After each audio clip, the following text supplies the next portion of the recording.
ओम नमः शिवाय। जय माता रानी। दोस्तों, आप देख रहे हैं आपका अपना YouTube चैनल व्रत त्योहार टोटके। मैं हूं आपके साथ रिमझिम शर्मा। दोस्तों, जैसा आप सभी देख रहे हैं, यहाँ पर आज इस वीडियो में मैं आपको बताने जा रही हूँ वट सावित्री पूजा में वट सावित्री व्रत जब आप करते हैं तो क्या जरूरी सामग्री आपको चाहिए होगी।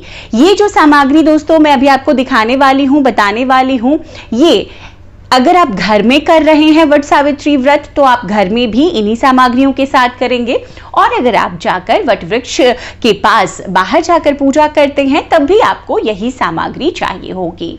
दोस्तों, वट सावित्री व्रत हम सभी जानते हैं सुहागिन महिलाओं के लिए बहुत ही मायने रखता है।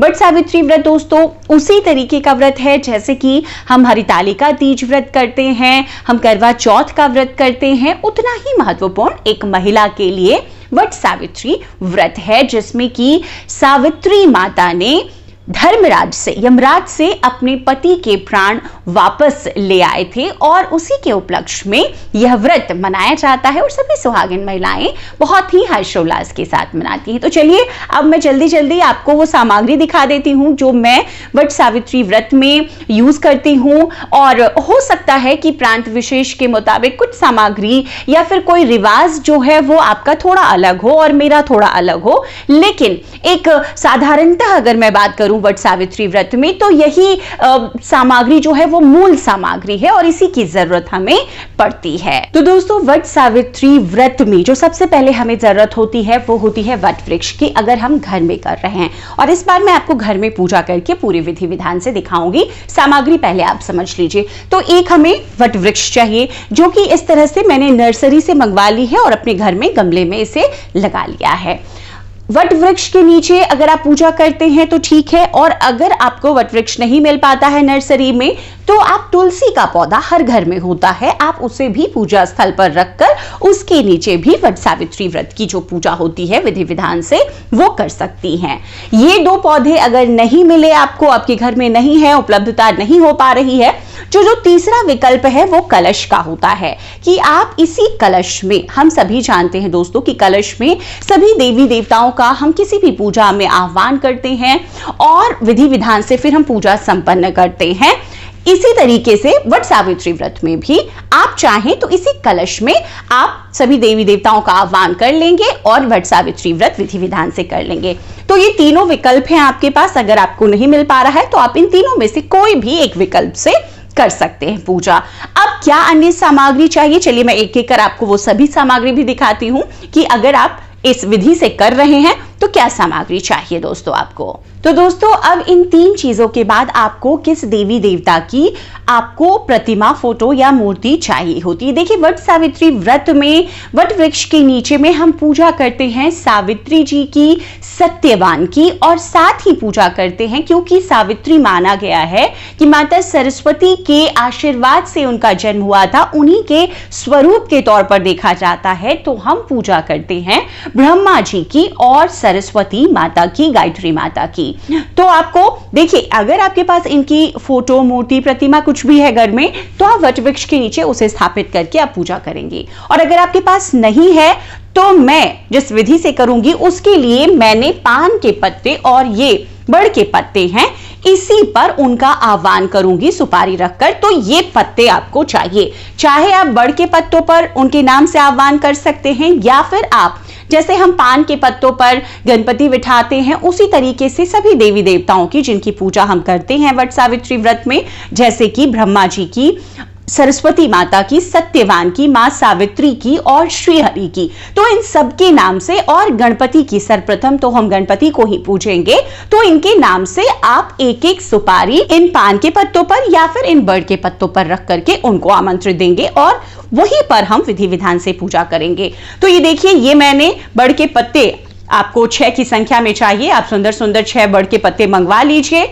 और साथ ही इस तरह से आपको ये चाहिए पान के पत्ते तो आप ये मंगवा सकते हैं। दोस्तों, अब इस पूजा के बाद हमें कथा जरूर पढ़नी चाहिए। तो ये वट सावित्री पूजन की कथा है, व्रत कथा है, पूरी विधि इस किताब में है। इसी तरह की किताब आपके पास भी होगी अगर आप कर रहे हैं, और अगर आप पहली बार कर रही हैं तो आपको ये एक किताब की जरूरत होगी कथा सुनने के लिए और पढ़ने के लिए।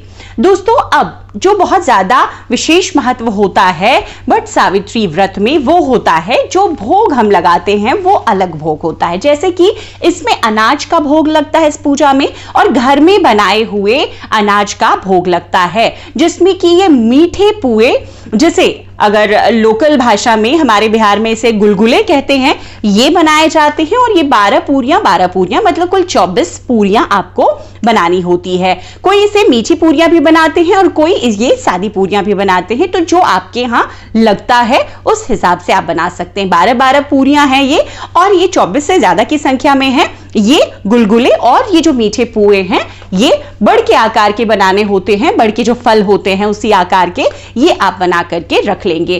कई लोगों के यहाँ सेवइयां बनती है, हलवा भी बनता है, तो आप अपने रिवाज से उसे बना लेंगे। ये भोग बहुत जरूरी है। इसके साथ ही बहुत जरूरी होता है चने का भोग। ये काले चने भिगो करके आपको रख लेने हैं। अगर आप 2 दिन पहले भिगो लेंगे तो अंकुरित भी हो जाएंगे, उसे और अच्छा माना जाता है।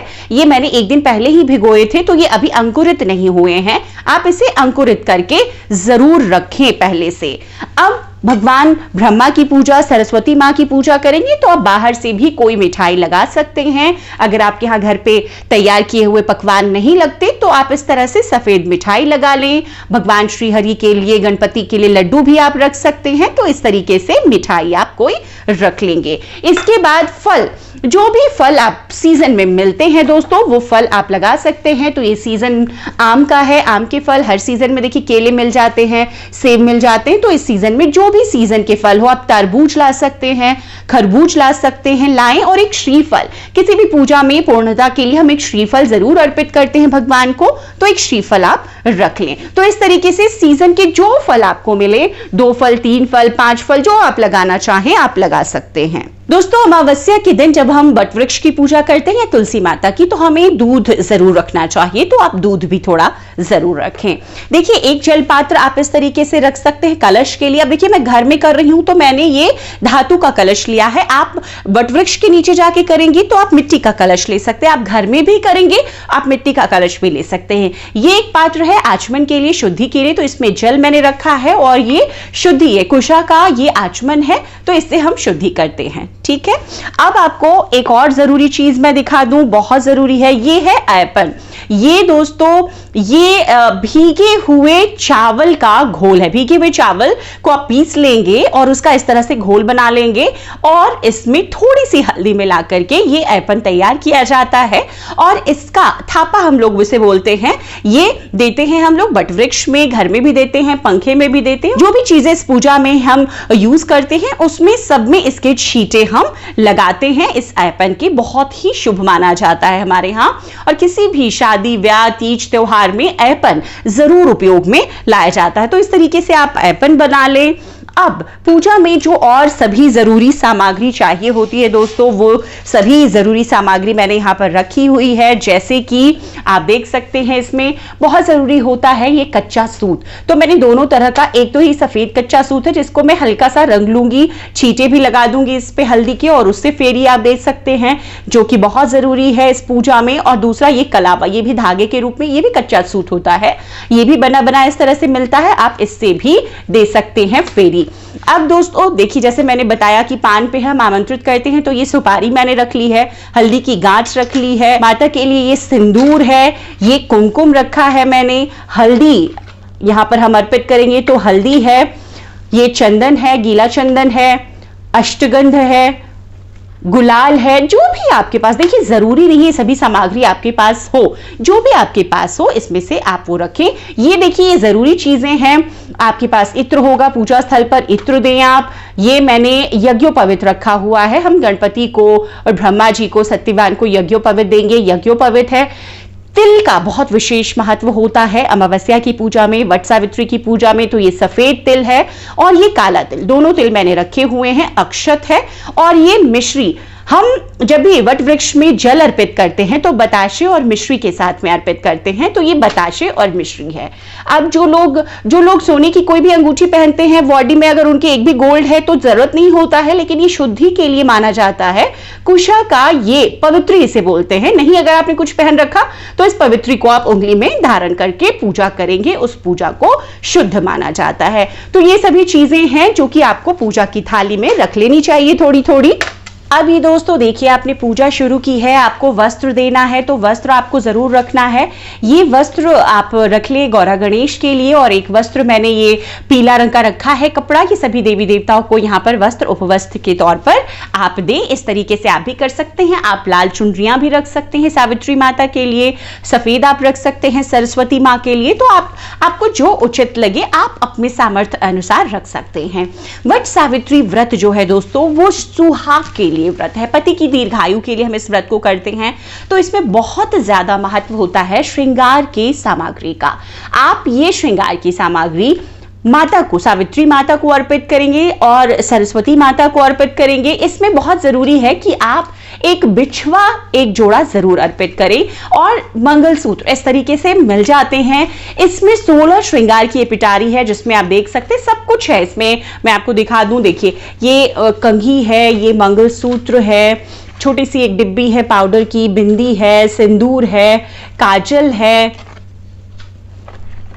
लिपस्टिक, तेल, इस तरह की सभी सामग्री इसमें रखी हुई है सुहाग की। और ये आप देखिए, आप चाहें जैसा भी आप, ये महावर है, चूड़ी हो गई, तो इस तरह से मेहंदी है, ये जो भी चीजें आप चाहें, ये हो गई चूड़ी, तो इस श्रृंगार की पिटारी में आप रखें। इस श्रृंगार की पिटारी में आप अगर 16 श्रृंगार की वस्तुएं नहीं रख सकते हैं, आप 2-4 जो भी आपको सामर्थ्य है आप रखें। उसका आप खुद भी उपयोग कर सकते हैं, आप किसी ब्राह्मण को दान दे सकते हैं, अपनी सास को बायना जब आप निकालेंगी उनको दे सकते हैं। तो इस तरीके से वट सावित्री व्रत में भी सुहाग की सामग्री का बहुत महत्व है, जरूर आप रखेंगे। दोस्तों, वट सावित्री व्रत में जब हम पूजा कर लेते हैं, इसे माना जाता है कि इस दिन वट सावित्री की पूजा जब आप करें तो बरगद वृक्ष को आप पंखे से इस तरह से हवा जरूर करें। तो इसीलिए पंखे की पूजन का इसमें बहुत महत्व होता है। आप चाहें तो क्योंकि बांस की टोकरी नहीं मिल पा रही हो, तो इसी पर रख करके जो दान देना होता है ब्राह्मण को, वो आप दान दे सकती हैं। हालांकि देखिए, मुझे बांस की एक टोकरी मिली है, तो मैं इस टोकरी में जो भी दान की वस्तुएं हैं ब्राह्मण को जो मुझे देना होगा पूजा के बाद, वो इसमें रखकर दूंगी। इसको आप चाहे तो रंग से थोड़ा रंग भी सकते हैं। इसमें एक हरा रंग था तो मैंने अभी नहीं इसे रंगा है। ये पूजा विधि मैं आपको दिखाने के लिए कर रही हूं। तो इस तरीके से एक पंखा आप जरूर रखेंगे। अब दोस्तों, सभी सामग्री मैंने आपको दिखा दी है। अब इसके बाद जब हम कथा इसके बाद पूजन करने के बाद पढ़ लेंगे तो जरूरत होगी धूप दीप बत्ती की। तो ये देखिए, ये धूप है, अगरबत्ती है, इस तरीके से आप रख लें। एक पंचमुखी दीपक आप जरूर रखें, क्योंकि यहाँ पर बहुत सारी देवी देवताओं का, 5 देवी देवताओं का खास तौर पर हम पूजा कर रहे हैं। तो आरती के लिए आप चाहें तो एक छोटा सा हवन आहुति, चाहे आप 21 गायत्री मंत्र से आप दे लें। आहुति के लिए आप अगर आप नहीं मिल पा रहा है उपले या कुछ भी, तो आप चाहें तो गुड़ और घी से ही आहुति दे सकते हैं। तो यहाँ पर मैंने कपूर और जो भी आहुति के लिए और दीप प्रज्वलित करने के लिए, आरती के लिए सामग्री चाहिए वो रख ली है। तो इसी तरीके से आप ये थाली भी सजा करके रख ले। तो ये भी बहुत जरूरी चीजें थी दोस्तों जो मैंने आपको बता दी।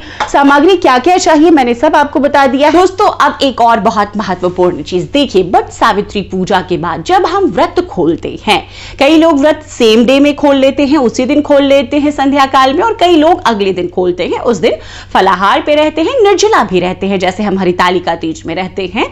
व्रत जब भी आप खोलेंगे तो आपको दोस्तों ये चने अंकुरित होनी चाहिए, ये अंकुरित काले चने, और ये जो कोपल होता है वट वृक्ष का ही, आप देखेंगे जहां पर पत्ते निकलते हैं वहां पर ये कोपल होता है, तो इस कोपल को आपको निगलना होता है। ये 12 काले चने और ये एक कोपल, आप जल से इनको निगल लें और निगलने के बाद ही आप जो भी पूजा में आपने प्रसाद भोग लगाया है उसी प्रसाद से आप व्रत को खोलेंगे। तो ये भी एक बहुत महत्वपूर्ण चीज है जो मैंने आपको जानकारी यहां पर दी है।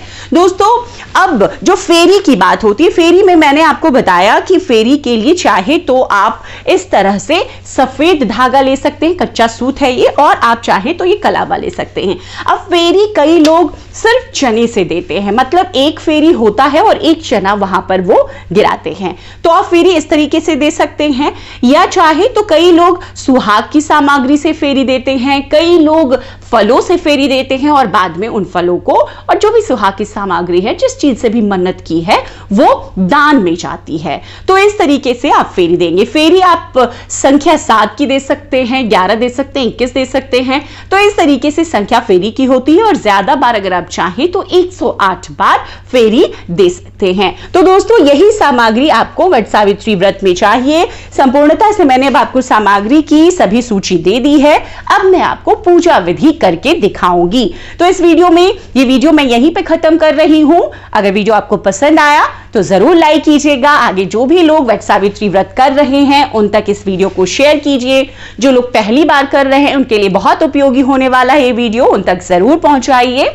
चैनल पर अगर नए आए हैं दोस्तों, तो इसी तरह की संपूर्ण पूजा विधि, उनसे जुड़े उपाय, तमाम सामग्रियों की सूची के लिए आपके अपने YouTube चैनल व्रत त्योहार टोटके को सब्सक्राइब भी जरूर कर लीजिए। अभी मैं आपके साथ पूजा विधि भी शेयर करने वाली हूं, उस वीडियो को भी जरूर देखिए। बहुत बहुत शुक्रिया दोस्तों। जय माता रानी।